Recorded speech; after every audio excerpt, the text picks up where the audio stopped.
Salut tout le monde, j'espère que vous avez la forme. Bienvenue dans ce nouvel épisode du Basscast.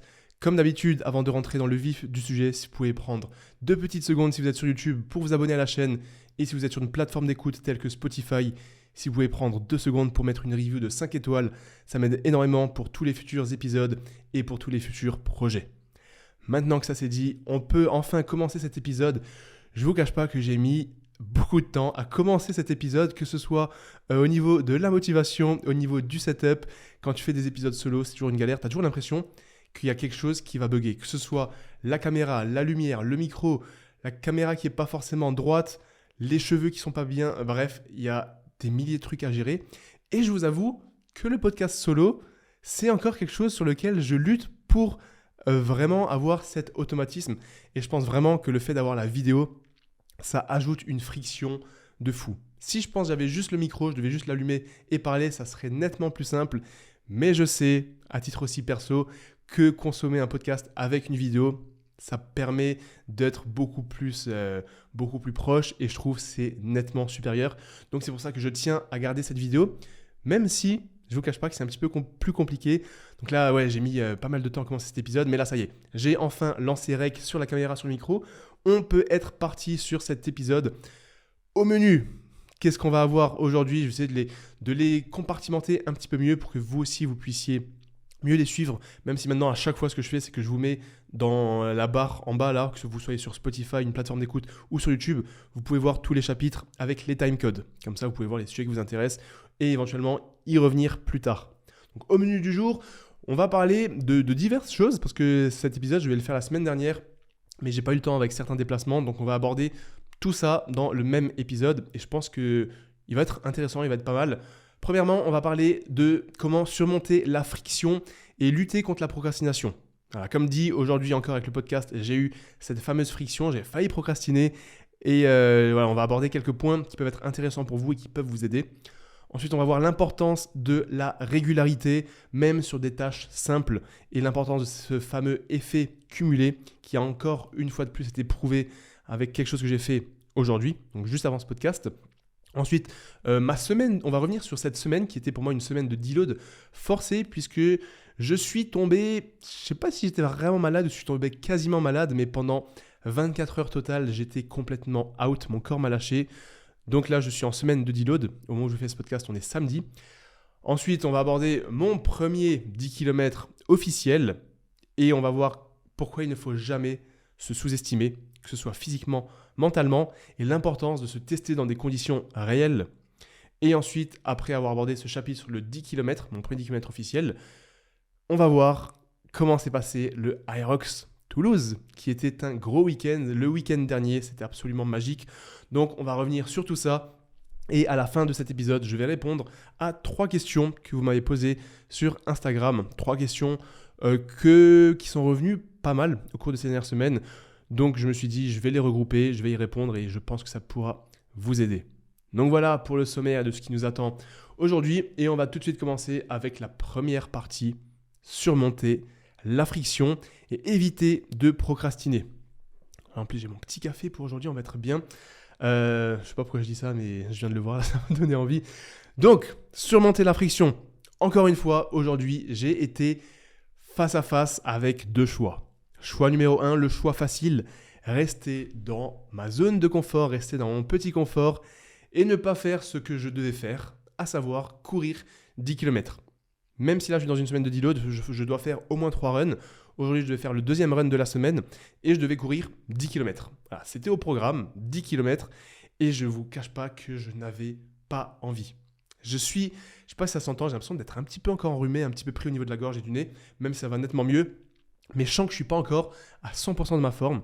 Et du coup, quand je savais que je devais courir 10 km aujourd'hui, même si je sais que c'est que 1 heure, en soi, c'est pas énorme, j'avais pas envie. Vraiment, j'avais pas envie, je me cherchais. C'est même pas que je me cherchais des excuses parce que je savais que j'allais le faire, mais juste, j'avais la flemme de fou, j'étais fatigué. Et en plus, là, je suis toujours à Tallinn. Aujourd'hui, au moment où je filme ce podcast, là, juste dehors, à travers cette fenêtre, il neige de fou. Il y a vraiment beaucoup de neige. Il y a eu, pas une tempête de neige, mais il y a eu énormément de neige qui est tombée d'un coup. Il fait moins 7 degrés. Voilà, on n'est pas dans les meilleures conditions. On n'est pas. Si, je suis au bord de mer, mais c'est pas la mer Méditerranée. C'est pas le soleil, c'est pas les 15 degrés. Là, il fait moins 7 degrés. Et il y a de la neige. et je ne suis pas au top de ma forme. Donc forcément, il y a toute une série d'excuses que j'aurais pu trouver. Mais là, au moment où je vous enregistre ce podcast, je viens donc de rentrer de ce 10 km, je viens de prendre ma douche et je me sens trop bien. Donc, c'était juste pour vous dire qu'aujourd'hui, une fois de plus, j'étais confronté à cette fameuse friction, cette fameuse procrastination et cette dualité entre le choix facile et le choix difficile.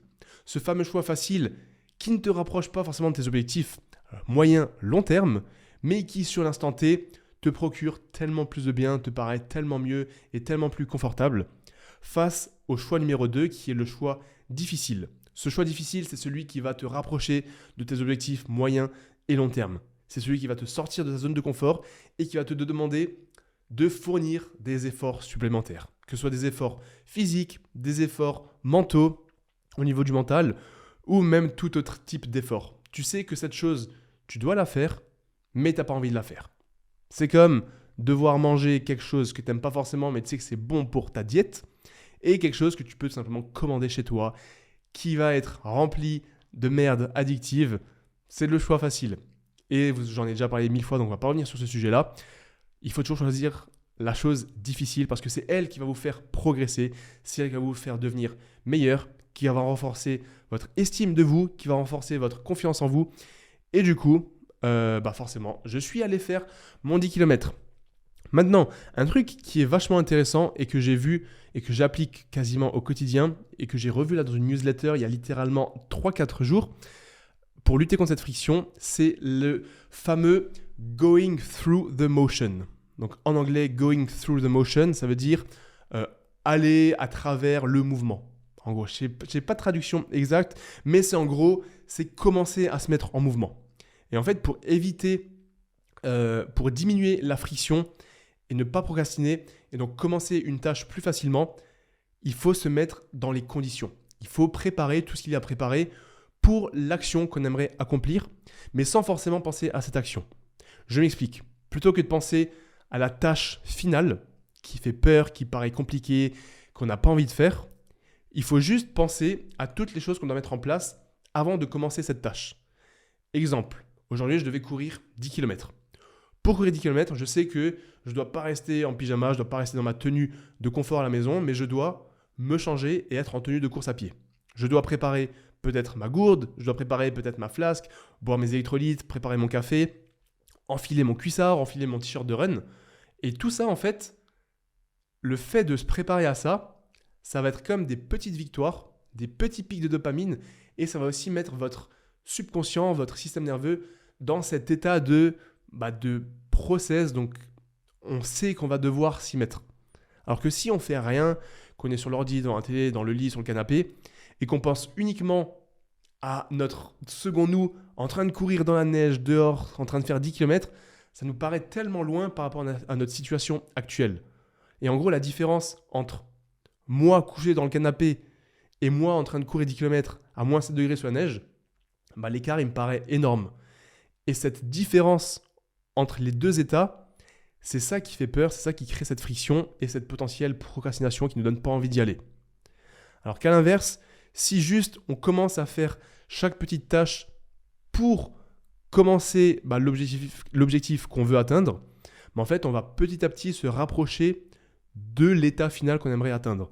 Donc juste le fait de prendre mon petit café, préparer ma gourde, mettre mon cuissard, mettre mon t-shirt, passer aux toilettes, en fait tous ces petits trucs, je suis déjà debout, j'ai déjà bougé, j'ai déjà préparé mes affaires, j'ai déjà préparé mes baskets, mais en fait il me reste plus grand chose à faire pour sortir et courir. Il me reste littéralement plus qu'à sortir et commencer le run. Donc oui, après, il faut encore faire le run. Mais du coup, l'écart entre l'étape 1 et l'étape 2, il est beaucoup moins important.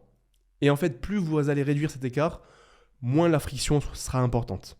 Donc, going through the motion pour éviter de procrastiner et pour diminuer la friction, c'est quelque chose de très important. Et ça peut s'appliquer à tellement d'autres choses. Et du coup, c'est ce que j'ai fait aujourd'hui pour le run. J'avais pas envie. Et j'ai dit à ma copine, vas-y, tu sais quoi, je fais mon café, je commence à m'habiller, je commence à me changer. Et là, en buvant mon café, je commence à m'échauffer un petit peu, je commence à bouger, je commence à mettre mon t-shirt. Et là, d'un coup, tu as déjà un petit peu plus envie, tu as un petit peu moins la flemme et tu sens que tu es déjà en train de le faire. Et là, il y a tout un processus, je pense, aussi au niveau du subconscient, au niveau de la dopamine, etc., qui se met en place, qui provoque cette motivation supplémentaire. Et l'un dans l'autre, ça vous fait passer à l'action finale. Je l'ai encore fait juste avant de commencer ce podcast. J'étais là littéralement sur mon bureau. J'avais un petit peu la flemme. Je savais que je devais faire un podcast. De base, je ne vous mens pas, j'avais prévu de le faire demain matin. Donc dimanche matin. Là, on est samedi fin de journée. J'étais sur l'ordi. Je commence à taper mes notes du podcast.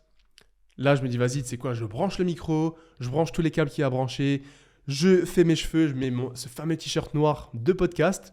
Je mets la caméra. Et en fait, une fois que tout ça s'est mis en place, pareil, entre l'instant où je suis là maintenant, où tout est en place, et le moment où je dois commencer le podcast, à part appuyer sur Rec et le faire, il n'y a rien qui m'en empêche.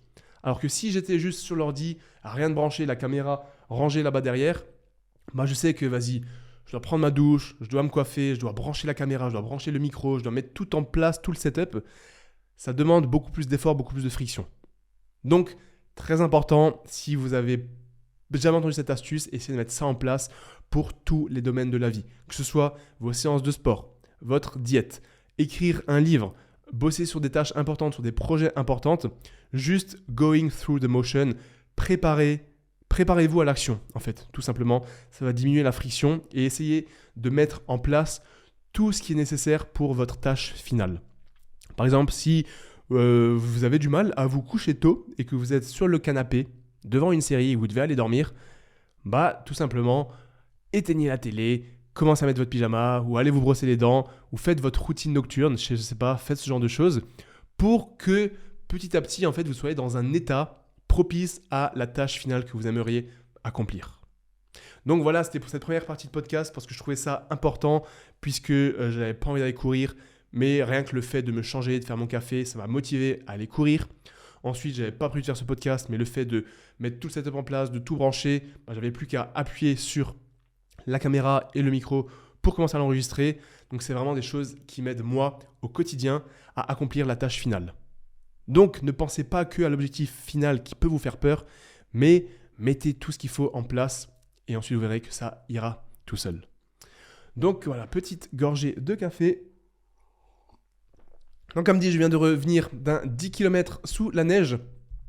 C'était super cool, même si au début j'avais pas envie, moins 7 degrés, j'avais peur d'avoir un petit peu froid. Au début, je vous cache pas que les 5 premières minutes, il faisait un peu frais, j'avais un petit peu mal à la tête, je me sentais pas super bien. Et dès le début, je me suis dit, vas-y, au pire, tu fais que 40 minutes, tu feras demi-tour. Mais non, en fait, là encore une fois que j'ai commencé, au bout de 5 minutes, je me sentais bien et j'ai juste profité du moment présent. Je me suis dit, il fait froid, j'ai cette capacité de courir malgré le froid, malgré la flemme, malgré le manque de motivation. J'ai cette chance de pouvoir le faire. Et du coup, tout ça fait que j'étais motivé. Tout s'est bien passé de A à Z. Le run était super cool. Et une fois que je suis rentré, franchement, je me suis senti super bien. Et en fait, même, je ne vous cache pas que même avant d'y aller, ce que j'ai dit à ma copine, je lui ai dit, j'ai la flemme de fou, mais je sais qu'une fois que je serai rentré, je serai trop content. Et c'est ce qui s'est passé. Donc vraiment, ne vous sous-estimez jamais. Soyez sûr que vous êtes capable de le faire. Et surtout, quand vous avez vraiment la flemme ou pas envie de faire quelque chose, pensez au résultat final. Pensez à quand vous allez rentrer de votre run, quand vous allez rentrer de votre séance de sport ou quand vous allez finir votre tâche X ou Y que vous n'avez pas envie de faire. Vous savez pertinemment qu'une fois que vous allez la faire, vous allez être fier de vous. Vous allez avoir ce pic de dopamine, vous allez être content, vous allez prendre confiance en vous. Et ça, c'est très important de s'en rappeler tout le temps. C'est comme un petit peu quand on a une baisse de motivation sur une transformation physique dans le sport, c'est de se rappeler pourquoi on a commencé. Et en fait, ça nous permet de voir le chemin parcouru. Et tout ça, c'est vraiment des choses qui nous permettent d'entretenir cette motivation qui est très importante. Donc voilà, là on est sur la fin de la semaine de deload. Demain, je dois encore faire un petit run, ça va être une sortie longue. Je pense que je vais faire entre 12 et 15 km.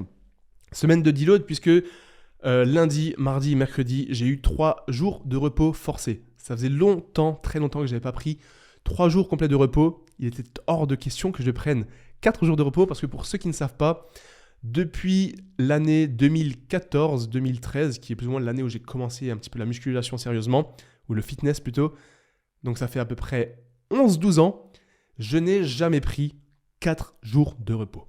Voilà, ça fait officiellement plus de 11-12 ans que je n'ai jamais pris 4 jours de repos consécutifs et je refuse de mettre une croix sur cette série absolument magnifique. Donc 3 jours de repos, c'est le maximum que je peux prendre et que je m'autorise à prendre.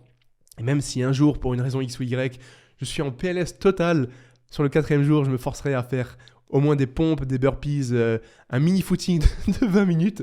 Mais voilà, j'ai pris 3 jours de repos complet parce que j'étais en PLS. Franchement, week-end dernier, donc il y avait l'Irox de Toulouse. On y reviendra plus tard dans la 3e partie de ce podcast. Et en fait, quand je suis rentré, je pense que j'ai chopé quelque chose parce que Thomas, avec qui j'ai fait mon double, il était malade. Il était malade déjà pendant le week-end. Et je pense qu'il m'a refilé quelque chose parce que je suis très, très, très rarement malade. Et quand je suis malade, généralement, ça dure 24 heures. Là encore, ça a duré seulement 24 heures. Donc heureusement, ça va, c'est cool. J'ai quand même un système immunitaire, je touche du bois, relativement bon. Mais ça m'arrive rarement. Et quand ça m'arrive, ce que je fais, c'est que je me repose au max. J'essaye de transpirer au max, c'est-à-dire que je m'habille bien, je me mets sous la couette, je prends une douche ultra chaude. Je fais mes pas, quand même, je fais mes 10 000 pas. Et je me blinde en micronutriments, en compléments alimentaires. Et je blinde la vitamine C. Je tourne à genre 3 grammes de vitamine C. Dès que je sens que je peux potentiellement tomber malade ou que je sens que je ne vais pas trop bien, voilà, je prends 3 grammes de vitamine C. Est-ce que ça sert vraiment ou pas ? Je crois qu'il y a certaines études qui montrent que en période de rhume, de cold en anglais, ça peut avoir des bénéfices. Moi, je le fais depuis plusieurs années. Ça a toujours servi. Et voilà, peut-être c'est une superstition ou pas, mais en tout cas, ça marche. Et voilà ma petite astuce. Petite gorgée de café. Donc voilà, ça allait mieux. Là, ça va beaucoup mieux. Et en fait, ce repos forcé, ça m'a forcé à faire une semaine de deload. Je n'avais pas forcément prévu de faire une semaine de deload là, mais vu que ça fait quand même 4-5 semaines que j'ai commencé cette prépa Aerox, ça tombait juste bien. Donc une semaine de deload, pour ceux qui ne savent pas ce que c'est, que vous soyez en prépa marathon, course à pied pour un ultra, triathlon, musculation, force, bref, toutes les prépas que vous allez faire dans votre vie, quel que soit le sport, il faut faire des semaines de deload lorsque votre corps en a besoin. Un deload, c'est une semaine sur laquelle vous allez diminuer le volume et l'intensité. On peut diminuer soit que l'intensité, soit que le volume, mais généralement, lorsque vous faites un vrai deload, vous diminuez le volume et vous diminuez l'intensité.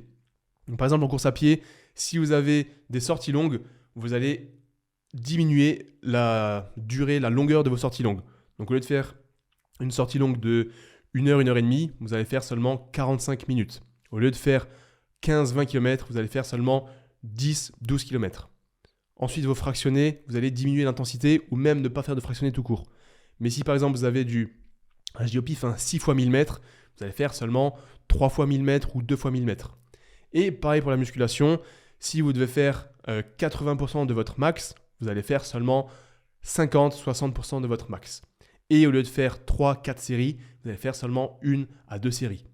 Donc le deload, on diminue l'intensité et on diminue le volume. Ça permet à votre corps de récupérer, à votre système nerveux de récupérer et aussi de prévenir des potentielles blessures, des potentielles douleurs articulaires, musculaires, tendineuses. Et ça permet aussi potentiellement de relancer votre motivation. Donc, ça c'est une question que je reçois souvent depuis plusieurs années, c'est quand est-ce qu'il faut faire un deload ?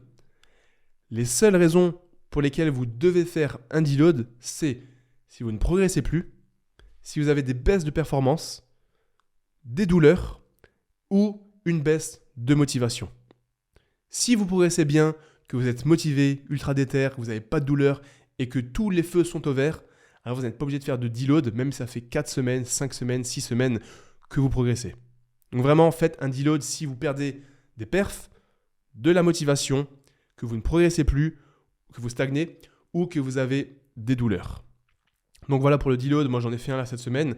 Et après-demain, donc lundi, je reprends sur la prépa Aerox à 100%, full charbon, motivé comme jamais.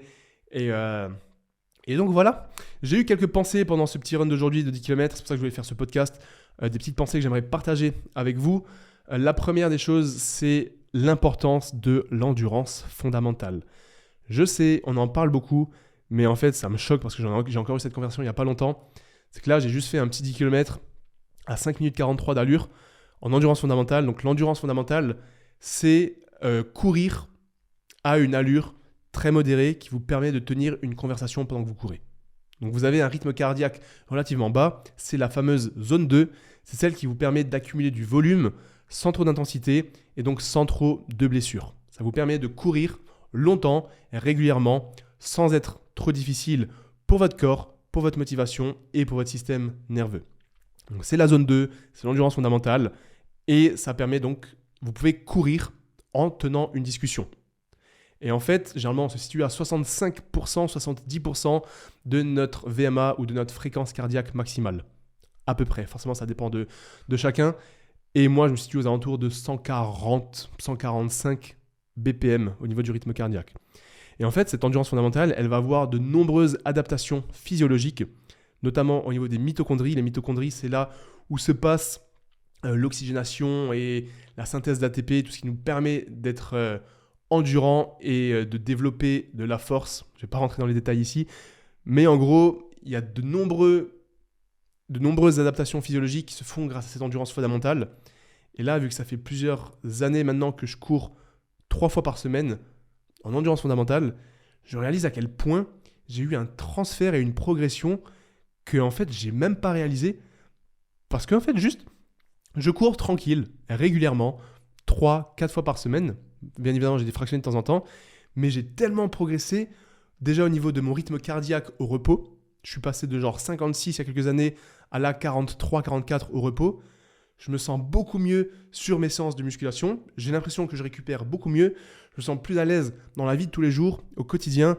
Je sens que j'ai une faculté d'encaisser du volume, d'encaisser des entraînements beaucoup plus facilement qu'auparavant.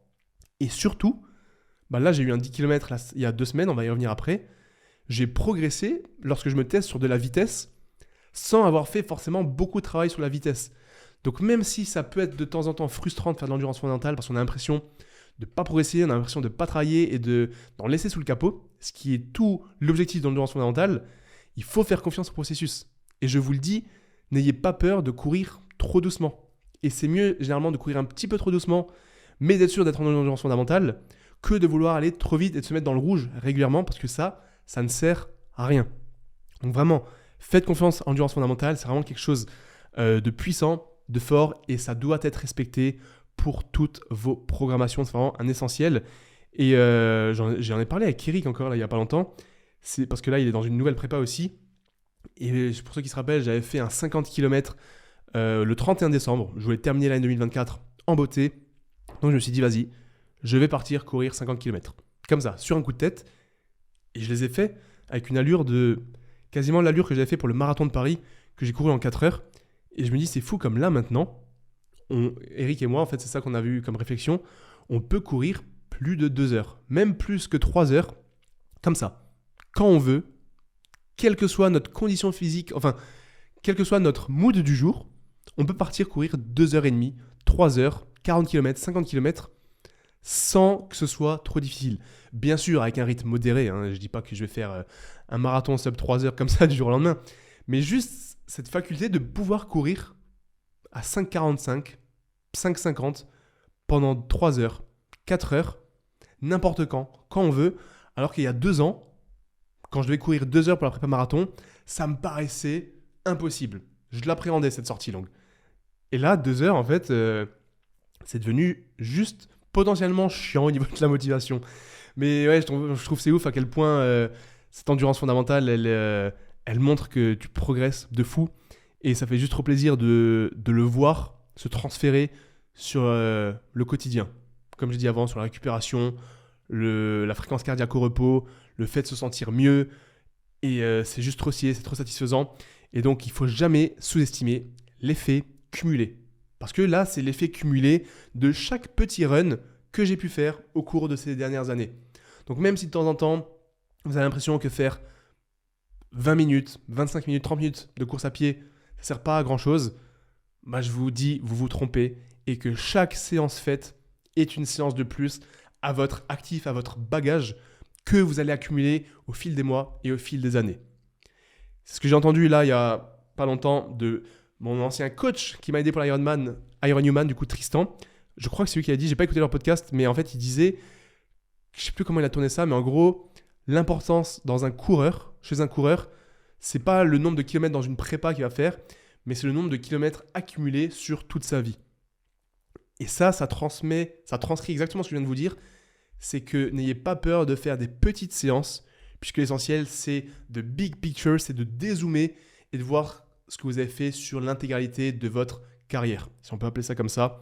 Et donc que ce soit en muscu, en course à pied, même dans l'entrepreneuriat, mais si vous voulez écrire un livre, dans votre travail sur vous-même, dans votre déplacement personnel, dans votre développement personnel et vos relations avec autrui, c'est tout ce que vous allez faire au quotidien, même les plus petites tâches, même les plus petits kilomètres, les plus petites répétitions que vous allez faire, c'est juste avoir cet effet cumulé, cet effet composé de toujours ajouter une pièce dans le panier, un truc en plus, un effort en plus, une répétition de plus, 1 kilomètre de plus. Je ne vais pas dire go one more qui est la citation de Nick Bare, mais c'est voilà, toujours un petit peu plus chaque jour. Il y a des jours, ça sera 50%, 100% en plus quand vous serez en forme ultra déter. Et il y a des jours, la motivation ne sera pas là. La friction sera là. La procrastination sera là. Mais juste faire 0,1% lors de cette journée, ça sera toujours mieux que la personne qui fait 0%. Et sur le long terme, la personne qui ne lâche pas, la personne qui est régulière, battra toujours la personne qui n'est pas régulière. Donc, ayez confiance en vous, ne vous sous-estimez pas et misez tout ce que vous pouvez sur l'effet composé chaque jour, chaque semaine, chaque mois et vous deviendrez meilleur dans tous les domaines de la vie. Donc voilà pour la première pensée de ce run. Parce que ouais, quand je cours, j'aime bien, j'écoute des podcasts. Ensuite, mon cerveau, il divague un petit peu. Je pense à des choses. Parfois, je coupe le son. Comme ça, je pense à certaines choses, etc. Et en ce moment, j'aime bien noter mes pensées dans des notes. Comme ça, je peux les retranscrire. Déjà, je les ai pour moi, pour des souvenirs, pour des potentiels... si un jour, je vais écrire des choses, je trouve que c'est important. Mais je les ai aussi pour ces podcasts solo que je peux vous partager. Parce que je trouve que c'est important de partager tout ça avec vous. Ensuite, sur le chemin retour, pareil, il a commencé... En fait, sur l'allée, ça allait, il neigeait pas trop, il n'y a pas trop de vent. Et sur le chemin retour, d'un coup, il a neigé de fou. C'est pour ça qu'avant, je vous ai dit, avec quasiment une tempête, il a neigé de fou. En fait, c'était trop stylé. J'étais même pas saoulé. C'est comme une fois, j'en ai parlé, c'est que s'il pleut et que tu cours, tu peux te dire, putain, il pleut, vas-y, ça me saoule, il pleut, je suis mouillé, blablabla. Bla, bla. Ou tu peux te dire, il pleut, c'est génial, je suis en train de courir. Et en fait, juste ce shift de pensée de « ah, ça me saoule, il pleut » et « ah, c'est trop bien, il pleut », ça va avoir un impact tellement significatif et conséquent sur votre humeur, sur vos performances et du coup sur tout ce qui va vous entourer et tout ce qui va suivre. Et c'est vraiment quelque chose que j'essaye de faire, c'est que de toute façon, vous ne pouvez pas changer les conditions extérieures. Ces conditions externes, elles seront toujours là. Et vous êtes le seul maître de comment vous allez réagir face à ces conditions externes. S'il pleut, mon gars, à part être l'architecte du monde, de l'univers, s'il y en a un, je crois pas que tu peux faire grand-chose. Donc, tu as deux options qui s'offrent à toi. Soit tu peux être saoulé parce qu'il pleut, soit tu peux être ultra content parce que tu peux courir sous la pluie. Et à ma connaissance, être saoulé pour n'importe quelle raison, ça apporte généralement pas grand-chose de bon. Alors qu'à l'inverse, être heureux, être motivé, être content, ça apporte que du bon pour toi-même, pour ton humeur, pour tes performances, mais aussi pour les gens qui t'entourent. Donc vraiment, tu es le maître de tes réactions face aux conditions externes que tu ne peux pas changer. Et c'est pour ça que voilà, je suis rentré, il neigeait, de base, j'avais pas envie de courir. Et là, j'étais en train de me dire, mais gros, c'est incroyable quand même, t'avais pas envie. Mais au final, t'es en train de courir 10 km, t'es capable physiquement de courir 10 km sans être essoufflé, sous la neige, parce que tu as le temps de faire ça, tu as les capacités physiques de faire ça, et c'est incroyable. Et ça, c'est une chance, et c'est une chance dont on doit tous être conscients, si on l'a, c'est que, voilà, faut en profiter, faut voir de quoi on est capable, faut profiter de ce qu'on peut faire, et je pense que rester au quotidien à rien faire, à ne pas bosser sur nous-mêmes, que ce soit en termes de développement personnel, en termes de développement mental, s'instruire, être curieux, être intéressé, être intéressant sur des sujets de la vie, que ce soit dans le business, dans le marketing, dans les lectures, dans l'art, dans le développement de soi, dans le développement des relations, dans le sport. Mais en fait, faut toujours vouloir faire plus, je pense. Pas dans le sens où il faut faire la course à qui a le plus, qui a la plus grosse, toujours faire plus, faire plus, faire plus, en termes de capitalisme, mais plutôt essayer de toujours être meilleur, une meilleure version de soi-même. Voilà, c'est comme ça qu'il faut le dire. C'est pas être meilleur toujours par rapport aux autres, c'est soi-même, essayer de devenir toujours une meilleure version de soi-même.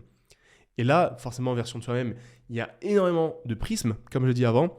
Vous pouvez choisir les prismes qui vous correspondent. Pour certaines personnes, c'est avec les relations avec les autres. D'autres personnes, c'est plus dans l'entrepreneuriat. D'autres personnes, c'est plus dans le sport. D'autres personnes, c'est plus dans l'art. D'autres personnes, c'est plus dans la lecture. Bref, vous m'avez compris. Choisissez les domaines, les prismes de la vie que vous aimez, que vous appréciez. Et essayez à chaque fois d'être curieux sur d'autres domaines. Et à chaque fois d'essayer de devenir meilleur dans ce domaine, d'en apprendre un petit peu plus, d'avoir un petit peu plus de connaissances pour pouvoir simplement devenir une meilleure version de vous-même. Et franchement, ça, je trouve que c'est vraiment quelque chose qui est important pour moi et que je vais vraiment essayer de léguer à mon héritage, quand j'en aurai un, à ma famille, à mes proches. Et je trouve que c'est quand même quelque chose de super important. Donc voilà, c'était la petite deuxième pensée que j'ai eue sur ce retour de run. Et aussi là, je me suis noté un truc, c'est que le début, c'est toujours dur. Quel que soit le domaine que vous allez commencer, au début, on a toujours l'impression que c'est dur. Parce que je dis en début de ce podcast, cette fameuse friction, elle paraît toujours insurmontable au début, surtout quand on n'a pas l'habitude de faire de nouvelles choses, d'entreprendre de nouvelles choses. Mais en fait, comme je l'ai dit avant, il faut juste commencer les petites étapes, décomposer en plein de petits objectifs. Et en fait, une fois que vous avez commencé, tout va se mettre en place. Il y a littéralement un chemin qui va se former devant vous et vous n'aurez plus qu'à continuer. Et vous allez voir que plus vous allez faire des choses, plus vous allez faire des pas vers l'avant, plus vous allez comprendre pourquoi vous êtes en train de le faire et plus vous allez voir à quel point tout vous paraît plus clair. Donc la friction du début, c'est toujours la plus dure, mais une fois que l'inertie est là, en fait c'est ça, c'est vraiment ce principe d'inertie. Lorsque vous ne bougez pas, que vous êtes à un point mort dans votre vie, vu qu'il n'y a aucune action qui est mise en place, qu'il n'y a aucun mouvement, tout vous paraît compliqué. Vous ne savez pas par où commencer, il n'y a rien qui est mis en place, il n'y a rien qui est automatisé, il n'y a rien qui se fait, vous n'avez pas les connaissances, vous n'avez pas les compétences, donc tout vous paraît trop dur, tout vous paraît impossible. Mais dès que vous créez une mini-inertie, et cette première inertie qui va être créée, vous seul pouvez la créer. Personne ne sera là pour le faire à votre place, donc vous avez juste à passer à l'action. Et pour passer à l'action, vous avez juste à faire confiance à votre vous profond, à trouver votre pourquoi vous voulez faire ça. Et si votre pourquoi il est suffisamment puissant, vous serez obligé de toute façon de passer à l'action parce que ça va être votre quête, ça va être votre mission en tant qu'humain pour vous dans votre vie, pour faire cette chose, quelle qu'elle soit. Et une fois que donc vous avez commencé et que vous êtes passé à cette action, la première petite inertie va être mise en place et ensuite, cette petite inertie, elle va commencer à se développer et plus vous allez avoir d'inertie, plus ça va aller vite, plus vous allez avoir d'automatisme, plus vous allez avoir cette habitude et l'effet cumulé, tout va s'enchaîner, tout ira mieux et tout sera plus clair. Et c'est comme ça que vous pourrez atteindre vos objectifs et accomplir de grandes choses. Donc voilà pour la première partie de ce podcast, mais franchement je trouve que c'était trop intéressant et j'aime vraiment ce truc de quand je vais courir, quand j'allais à la salle de muscu, déjà quand je fais des séances type Aerox, j'ai pas le temps de penser à ce genre de choses parce que c'est tellement intense, c'est tellement dur les circuits training quand tu fais des burpees, du ski air, du rowing, t'es tellement dans le rouge tout le temps que t'as pas le temps de penser. La seule chose à laquelle tu penses, c'est quand est-ce que ça va se terminer, si ce n'est j'ai envie de mourir, c'est trop dur, laissez-moi tranquille. Donc j'ai pas le temps de penser à ça. Mais même quand je fais des séances de muscu classiques, des push, des pull, push-pull leg, etc., je pensais pas vraiment à ce type de conversation envers moi-même, on va dire, parce que, je sais pas, le mood dans la salle, déjà, t'as de la musique, t'as du monde, tu réfléchis à tes temps de repos, tu penses pas forcément à tout ça. Mais quand je vais marcher, ou quand je vais courir, si c'est pas défractionné forcément, c'est vraiment là que j'arrive à penser à des choses. Même si parfois c'est compliqué, c'est vraiment là que j'arrive à avoir des idées sur des vidéos, sur des podcasts, que j'arrive à avoir des idées sur ma vie, de ce que j'aimerais faire, de ce que j'aimerais léguer à mes proches, à ma famille, etc. Et si donc vous l'avez jamais eu, que vous n'avez jamais eu ces moments avec vous-même, que ce soit à travers des marches, à travers de la méditation. Je vous invite vraiment à essayer de faire ça plus régulièrement parce que ça peut vraiment être game changer dans votre vie et dans vos projets perso, dans vos projets avec les autres, etc. Donc vraiment, essayez d'avoir des moments où vous pouvez avoir votre esprit qui divague, qui va à droite à gauche, qui prend des idées. Et plus vous allez le faire, plus vous allez être à l'aise avec ça. Et je pense que c'est vraiment quelque chose de puissant et que l'on doit tous faire. Plutôt que de toujours être dans du stress, dans des écrans, avec plein d'informations, plein de notifications par-ci, par-là. C'est important parfois de déconnecter, de juste aller marcher, de méditer, d'aller courir et de pouvoir être seul avec ses pensées, d'aller prendre un café tout seul, d'aller au restaurant tout seul. C'est quelque chose de très important ça, d'aller au restaurant tout seul de temps en temps et voir si, ok, est-ce que je suis à l'aise d'être tout seul au restaurant, sans prendre mon téléphone, sans devoir être sur les réseaux, mais juste être tout seul, sans avoir peur du regard des autres. Ils vont se dire, pourquoi je suis tout seul, pourquoi je suis pas avec quelqu'un. Non, t'es bien. Si t'es bien dans ta vie, si t'es bien avec toi-même, que t'es en paix avec toi-même, t'auras aucun problème à aller te poser tout seul. T'auras pas peur du regard des autres et tu sais que tu seras bien avec tes propres pensées. Et ça, j'en parlais à l'époque dans un podcast avec Théo Lyon. Et j'en avais même déjà entendu ça, je sais plus où je l'avais entendu. Mais c'est si tu veux voir la qualité de ta vie, alors je sais plus si c'était pose-toi tout seul ou va au restaurant tout seul et vois si tu es à l'aise ou pas. Et généralement, si tu n'es pas à l'aise, c'est que soit tu n'as pas assez de pensées positives, donc tu n'as que des pensées négatives, soit que tu es tellement habitué à ce surplus d'informations, ce surplus d'infos qui viennent en toi, que tu as besoin de tout ça et que du coup, tu n'es pas à l'aise de rester tout seul sans ça. Et je pense que c'est dommage d'arriver à ce stade-là. Donc vraiment, tout ça pour dire, si vous n'avez pas de moment seul, essayez d'en faire régulièrement, au moins une fois par semaine, voire plusieurs fois par semaine. Ça peut vraiment changer votre vision des choses, votre vision de la vie et votre vision de vous-même. Voilà. Et ensuite, la dernière pensée que j'ai notée dans mes notes, que j'ai eue lors d'un dernier run avant-hier, je ne vais pas élaborer là-dessus, je vais juste vous la dire en anglais et ensuite traduire en français. Je l'ai entendu dans un podcast. Donc la citation, c'est « Once you trade integrity for success, you can never make that trade back ». Donc en français, à partir du moment où tu as échangé ton intégrité contre le succès, tu peux jamais récupérer cet échange. Tu peux jamais faire cet échange à nouveau. Donc en gros, c'est simplement si un jour tu as échangé ton intégrité, tes valeurs pour du succès, pour de la fame, pour de l'argent, alors tu ne pourras jamais réinverser cette tendance. Et donc ça, c'est juste pour dire que c'est très important d'être aligné avec vous-même, avec vos valeurs, avec vos objectifs de vie, quel que soit le projet que vous entreprenez. Donc voilà. Pour la première partie de ce podcast, c'est l'heure d'une petite gorgée de café et on peut attaquer la deuxième partie, le premier 10 km officiel de ma vie. Donc j'ai participé à mon tout premier 10 km officiel, le 10 km des Champs-Élysées. C'était il y a exactement 2 week-ends et c'est une course que je n'avais absolument pas prévue. Je ne savais même pas, pour être honnête, qu'elle existait. En fait, je devais aller à Paris ce week-end-là pour le boulot, des vidéos, etc. Et en fait, on m'a proposé, puisque j'ai un pote à moi qui savait que j'étais sur place, il m'a proposé un dossard pour le 10 km des Champs-Élysées, une semaine avant la course. Et il m'a dit que c'était le dimanche matin. Et là, je lui dis, je t'avoue, j'ai l'avion directement le soir. Je ne sais pas si ça va le faire, etc. En plus, c'est dans même pas une semaine, je ne suis pas préparé. Il m'a dit, bref, tu me dis. Là, je lui dis, mais attends, je viens de commencer une prépa Aerox. Je vais avoir Aerox Toulouse qui arrive. Et en fait, un 10 km, puisque moi, vous savez, le Aerox le plus important, ça reste quand même la course à pied. Il faut vraiment que je progresse sur la course à pied et sur la vitesse. Et du coup, un 10 km, c'est vraiment le truc parfait pour voir si oui ou non, à quel point tu cours vite ou pas. Et c'est vraiment un bon moyen, en plus en ce début de prépa Aerox, de faire un point sur où j'en suis au niveau de ma vitesse. Donc je me suis dit, vas-y, franchement, ça va me permettre de voir où j'en suis.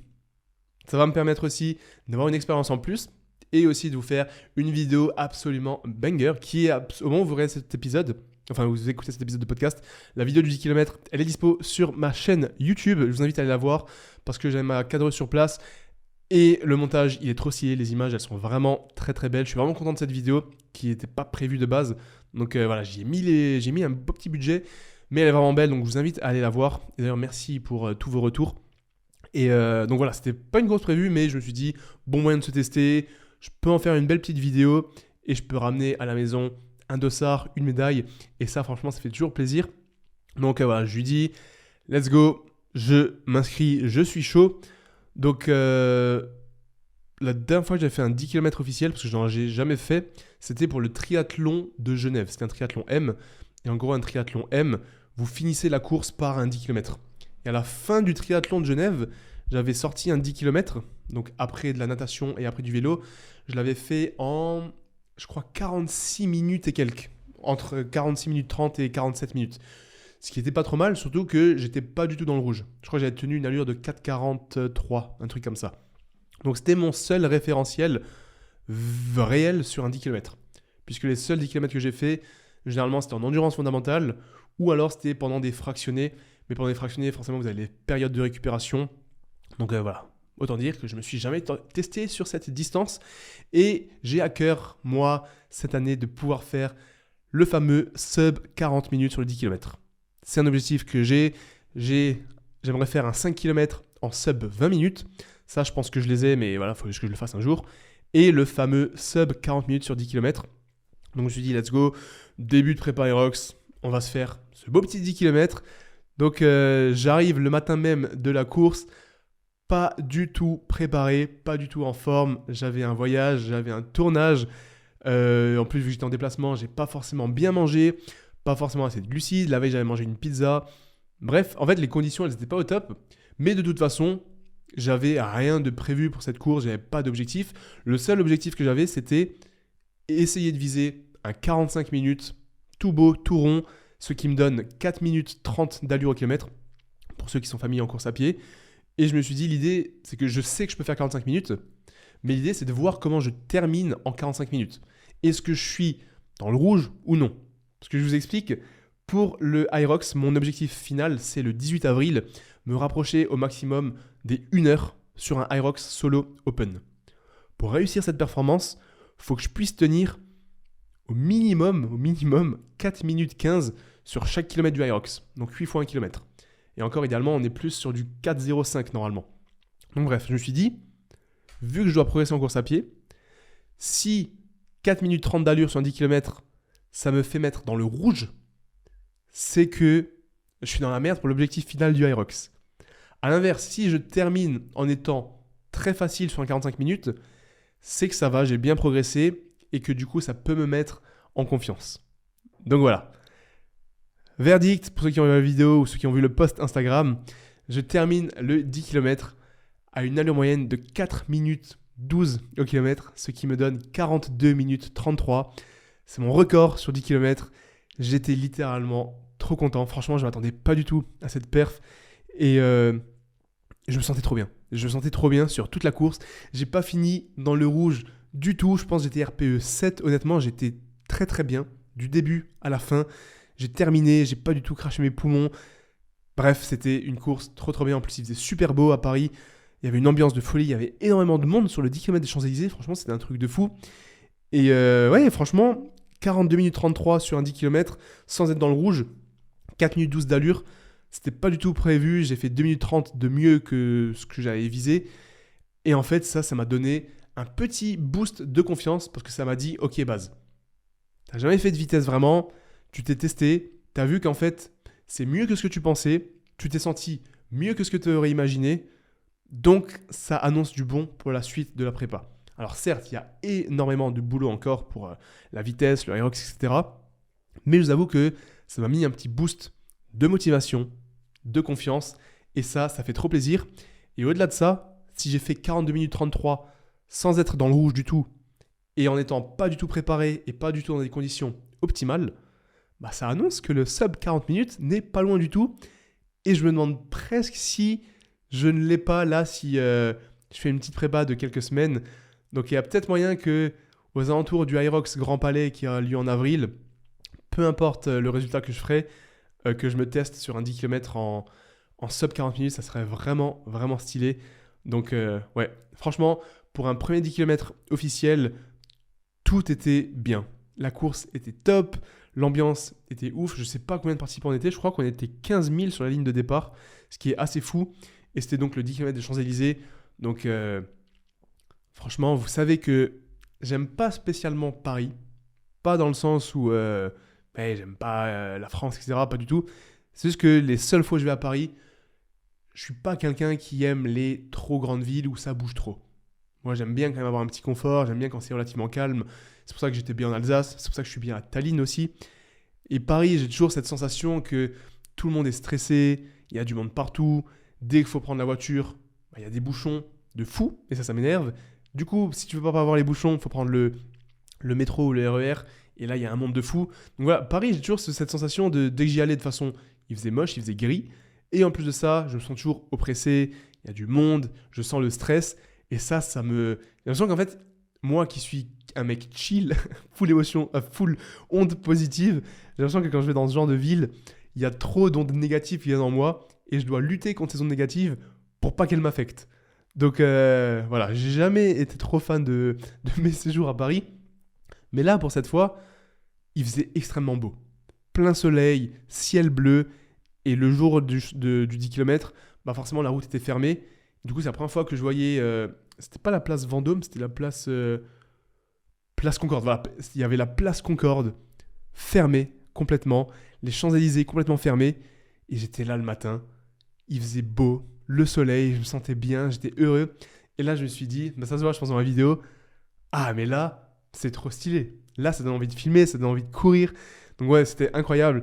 Et du coup, pour cette course, c'était vraiment stylé, une très belle expérience. Et j'ai vraiment bien fait d'accepter ce dossard. Et en plus, je rentre à la maison avec un nouveau record, une belle vidéo et surtout avec une médaille et un nouveau dossard. Donc ça fait plaisir. En plus, j'ai rencontré un athlète que je suis depuis un petit moment, pour ceux qui connaissent, Mustapha Salmi. J'en parle parce que je lui ai écrit encore juste avant. C'est quelqu'un que je vais peut-être inviter dans le podcast. C'est un coureur qui a de très très grosses perfs. Il a notamment un sub 30 minutes sur 10 km et un 1h02 ou 1h04 sur semi-marathon. Pour ceux qui ne savent pas, c'est quand même exceptionnel. Et en gros, il m'avait donné des petits conseils avant le 10 km. Donc je vais vous les balancer là rapidement pour ceux qui envisagent des 10 km, que les petits conseils. Il m'a dit plusieurs choses intéressantes. Parce qu'en fait, moi, vu que j'ai fait toujours de l'endurance fondamentale, des marathons et un Ironman, j'ai toujours été dans les longues distances. Et les longues distances, le but, c'est pas de se mettre dans le rouge, c'est de tenir une allure que tu peux tenir sur plusieurs heures. Et là, il m'a dit ce qui est différent qu'un 10 km, et c'est ce que j'appréhendais, c'est que j'avais peur d'être dans le rouge.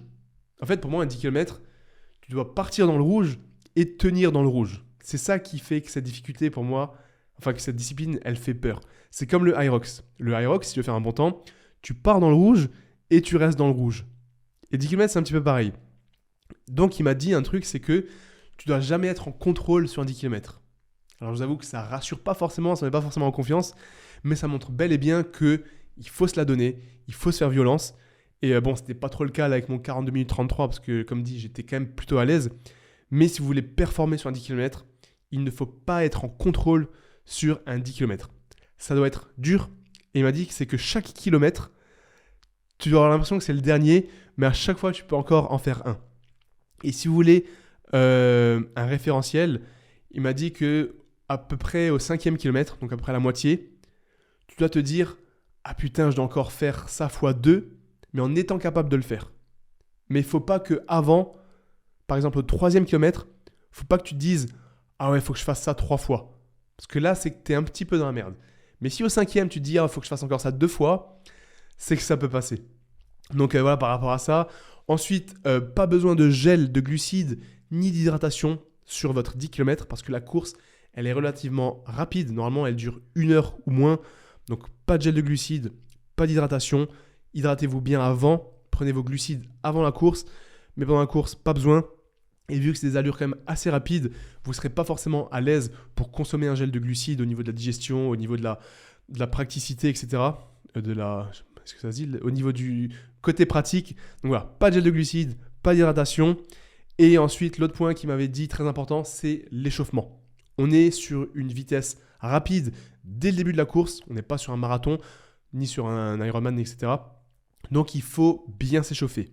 Et lui, ce qu'il conseille, c'est de faire quelques 30 secondes à allure de la course pour préparer vos muscles, vos tendons et aussi votre rythme cardiaque à pomper un petit peu, à être dans les zones rapides. Donc, par exemple, faire 4 fois 30-30 pendant votre échauffement, avant la course, à allure 10 km. Comme ça vous permet d'être bien prêt. Donc, ne négligez pas l'échauffement si vous préparez un 10 km. Donc voilà pour toute cette deuxième partie. Et la cerise sur le gâteau, c'est que j'étais en full tenue base performance. J'avais la casquette de run, le t-shirt mèche blanc basse performance et le short de run également. Tout ça, c'est dispo sur la boutique. Le lien est dans la description. Et là, j'en profite rapidement pour vous dire merci infiniment en ce moment pour tous les retours sur les derniers drops qu'on a eu. On a aussi, donc on a les derniers drops hybrides et on a enfin un restock, tout ce qui est sac tactique, les patchs, les shorts de run, les t-shirts performance et tout ça, c'est dispo sur le site, tous les accessoires, les ceintures de force, les flasques de run, des flasques de 250 ml. Et en ce moment, il y a trop une bonne hype autour de la marque.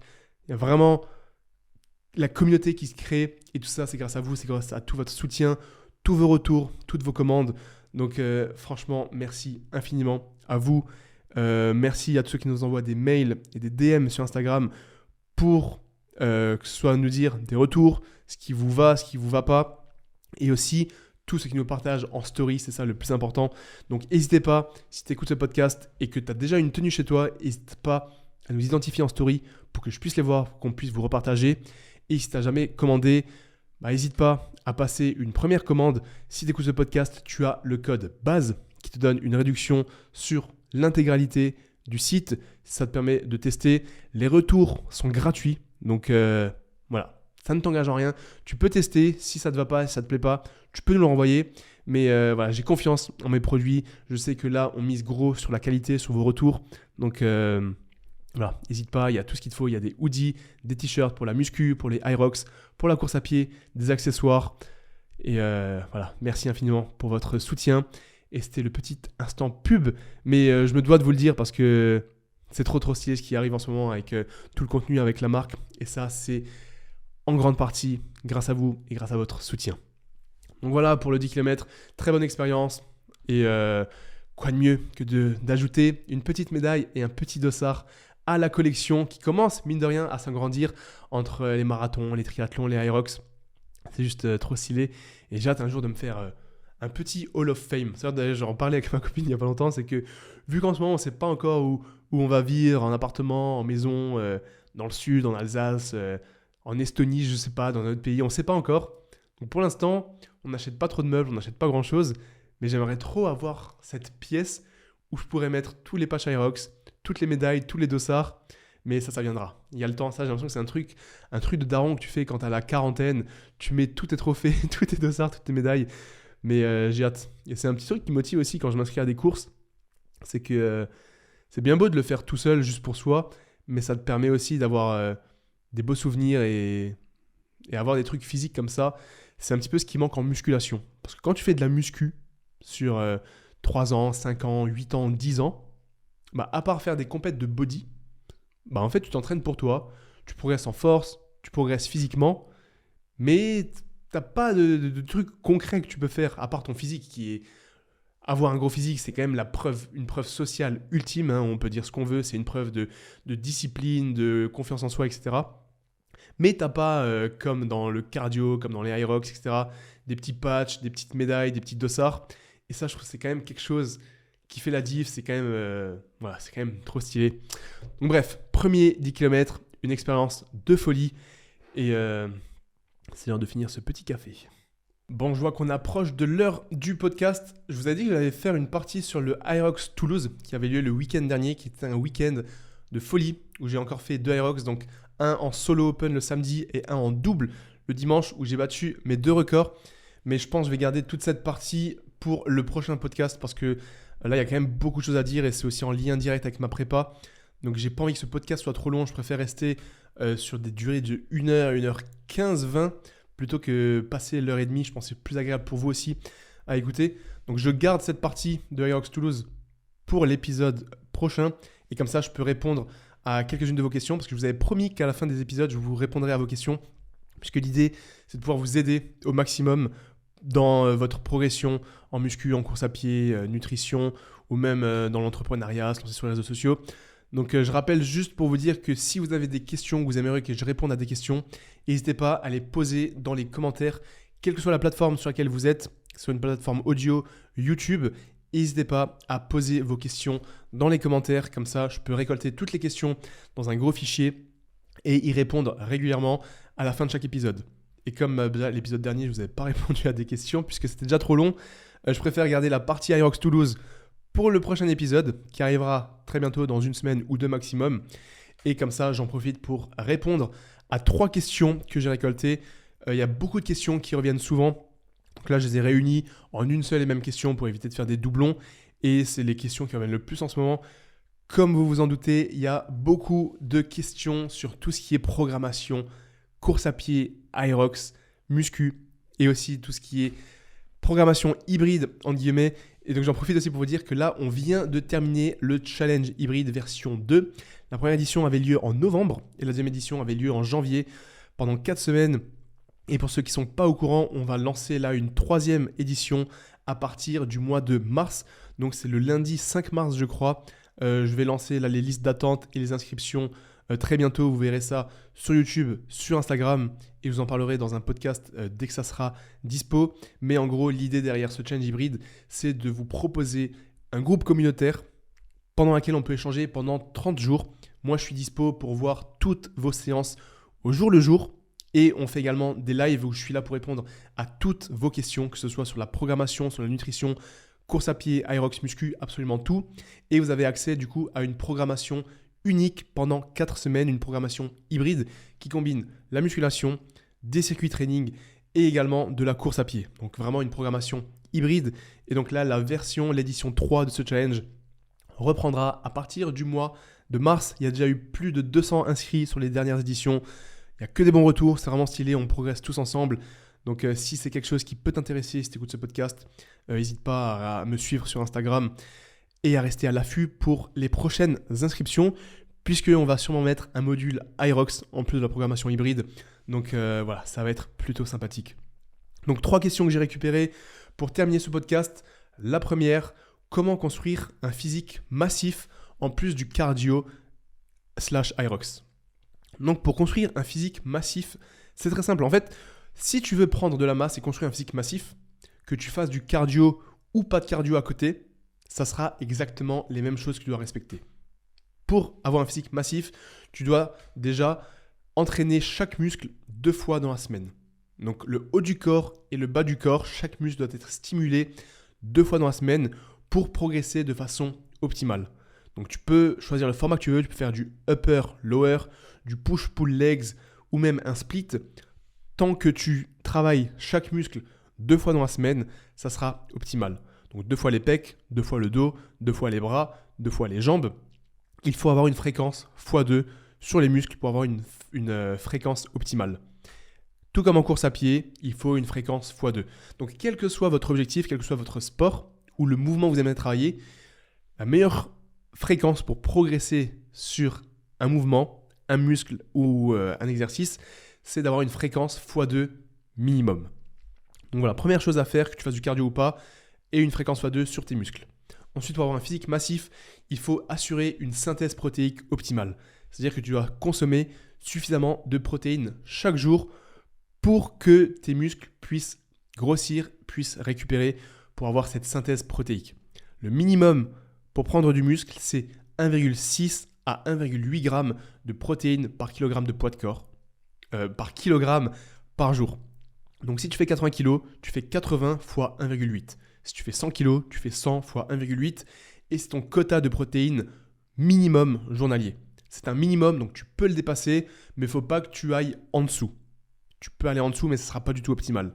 Donc vraiment, assure-toi d'avoir 1,6 à 1,8 g de protéines par kilogramme de poids de corps par jour pour assurer une synthèse protéique maximale et avoir une bonne optimisation de la testostérone, de tes hormones, etc. Et ensuite, troisième chose essentielle pour avoir un physique massif, tu dois stimuler l'hypertrophie. Pour stimuler l'hypertrophie, qu'est-ce qu'il faut ? Il faut s'entraîner avec une intensité suffisante pour stimuler ce processus d'hypertrophie. Et cette intensité, elle s'atteint uniquement si tu es proche de l'échec. Donc sois sûr que toutes tes séries de travail, que tu fasses 2 séries, 3 séries, 4 séries, il faut que toutes tes séries de travail pour tes muscles soient relativement proches de l'échec. Donc tu dois être à 1 ou 2 reps de l'échec sur toutes tes séries. Tu n'es pas obligé d'aller à l'échec total, mais soit à RPE8, RPE9, donc à 1 ou 2 reps de l'échec minimum. Si tu es RPE6, RPE7 et que tu as 4-5 reps en réserve, alors tu n'auras pas une intensité suffisante pour stimuler l'hypertrophie. Et ensuite, tu n'es pas obligé d'aller à l'échec total sur toutes tes séries parce que tu vas juste accumuler de la fatigue non nécessaire pour un gain hypertrophie quasiment minimal. Donc généralement, 1 ou 2 reps de l'échec, c'est vraiment la condition nécessaire pour l'hypertrophie et c'est ce qui est optimal.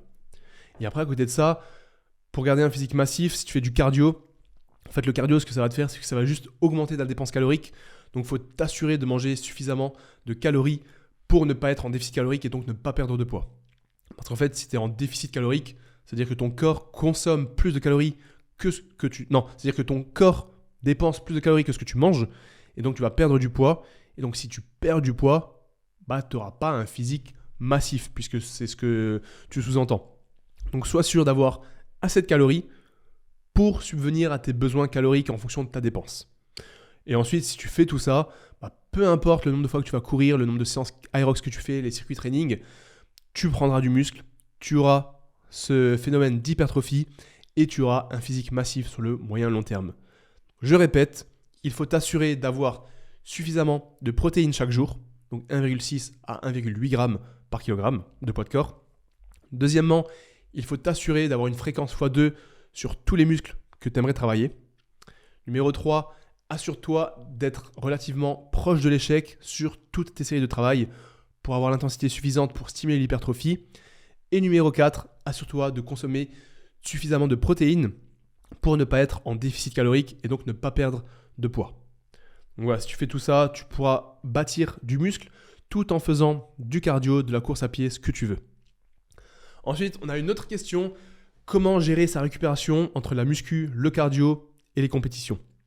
Là, on va plus aborder la partie récupération qui est une partie très importante parce que si vous récupérez bien, c'est ce qui va vous permettre d'être performant. Que ce soit performant à la salle, mais aussi performant au niveau de votre corps, au niveau des hormones, au niveau de votre sommeil. Donc, la règle numéro 1 pour la récupération, le cheat code ultime, c'est de dormir suffisamment.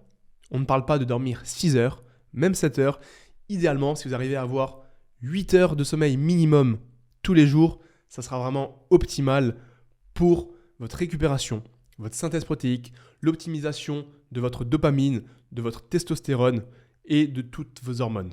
Le sommeil, c'est vraiment le cheat code ultime qui va vous permettre de progresser, d'avoir un bien-être mental, d'optimiser vos niveaux d'hormones, que ce soit la testostérone, la dopamine et plein d'autres.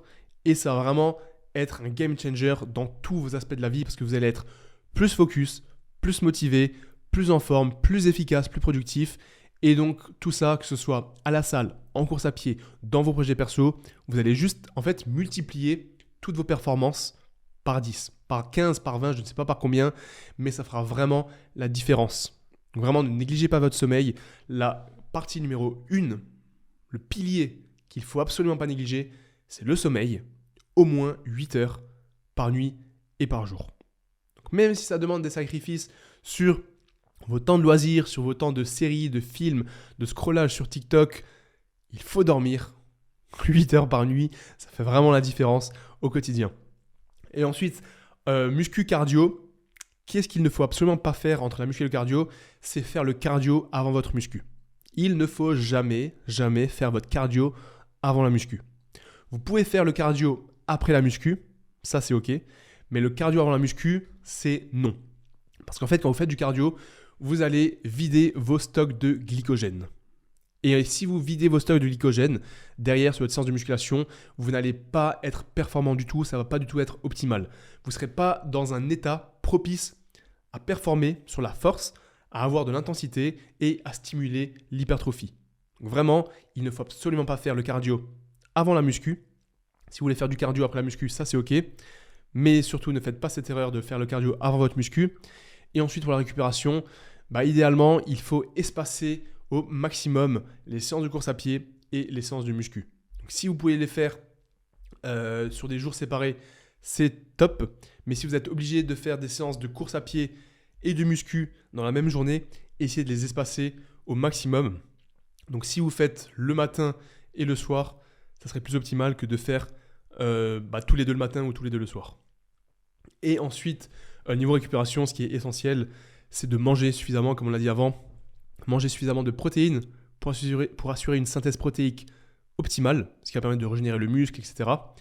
Manger suffisamment de calories pour avoir suffisamment d'énergie, pour avoir suffisamment de ressources pour votre corps, pour régénérer tout ce qui est stock de glycogène, hormones, bien-être, etc. Et surtout pour ne pas perdre de poids. Parce que lorsque vous êtes en déficit calorique, vous n'êtes pas dans une situation propice à la performance. Le déficit calorique, à part si vous voulez faire une sèche en bodybuilding, le déficit calorique, il n'est pas propice à la performance.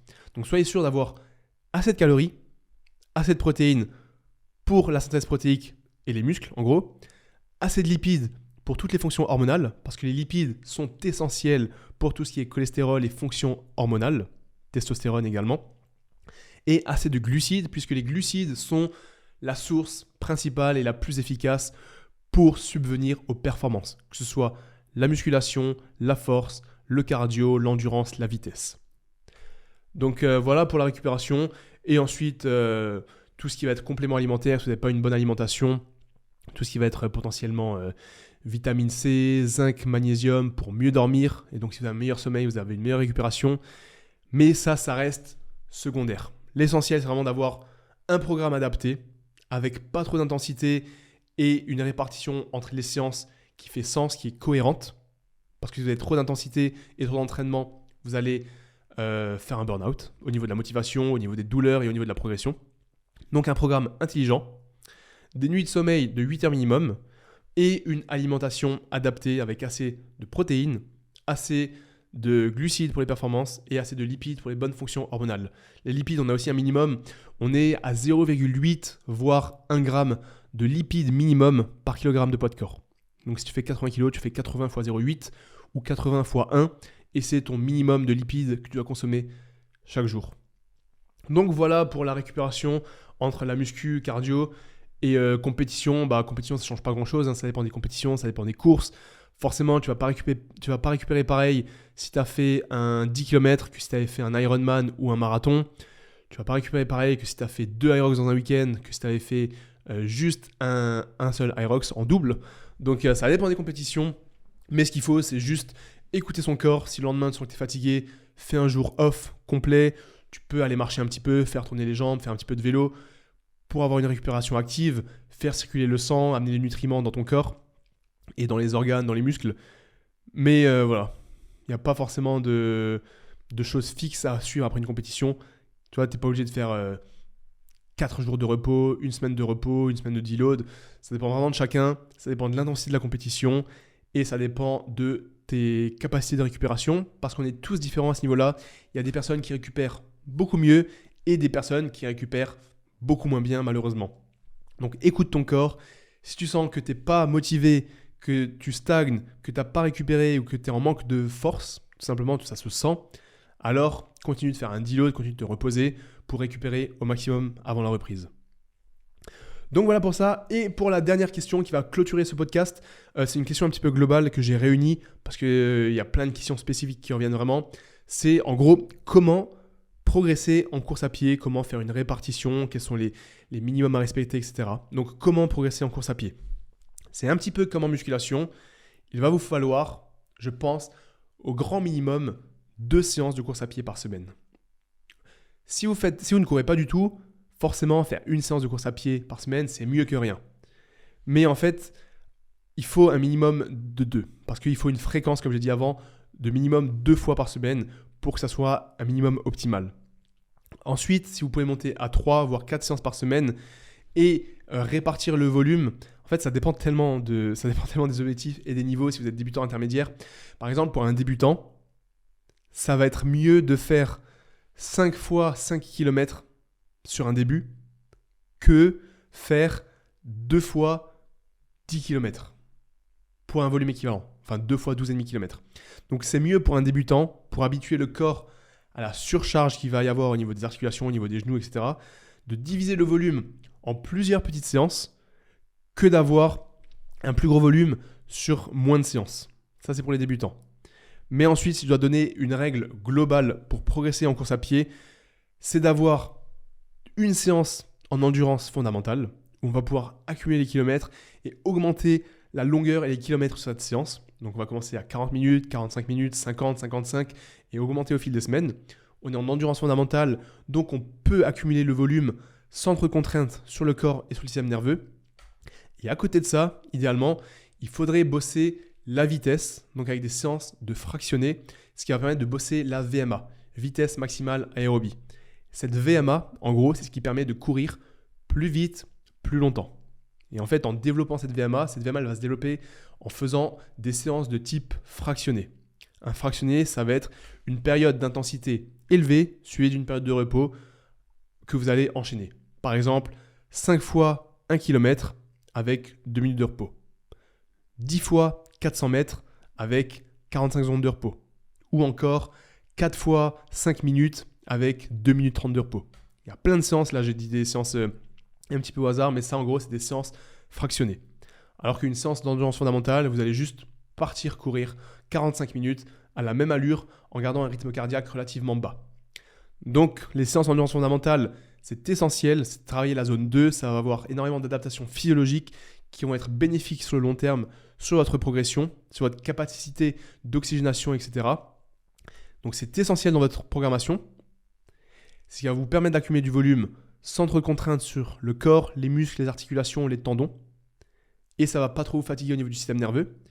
Mais à côté de ça, dans votre programmation, pour progresser en course à pied, il faudrait également, idéalement, avoir des séances de fractionnés qui vont vous permettre de bosser votre VMA, donc votre vitesse, pour permettre de courir plus vite et plus longtemps. Donc idéalement, il faudrait avoir au moins 2 séances. Et ensuite, si vous pouvez ajouter une 3e séance, vous pouvez mettre une séance de récup, 40 minutes, 45 minutes en endurance fondamentale. Celle-là, elle sera fixe. Elle permet de récupérer, de faire tourner les jambes et d'accumuler du volume sans trop de contraintes et sans trop d'intensité. Donc voilà un petit peu pour comment progresser en course à pied. Après, je pourrais en parler longtemps. Là, on est en fin de podcast, donc je ne vais pas trop rentrer dans les détails. Mais l'idée, c'est qu'en musculation, c'est d'avoir une surcharge progressive. C'est de ne pas commencer trop vite, trop fort, trop rapide.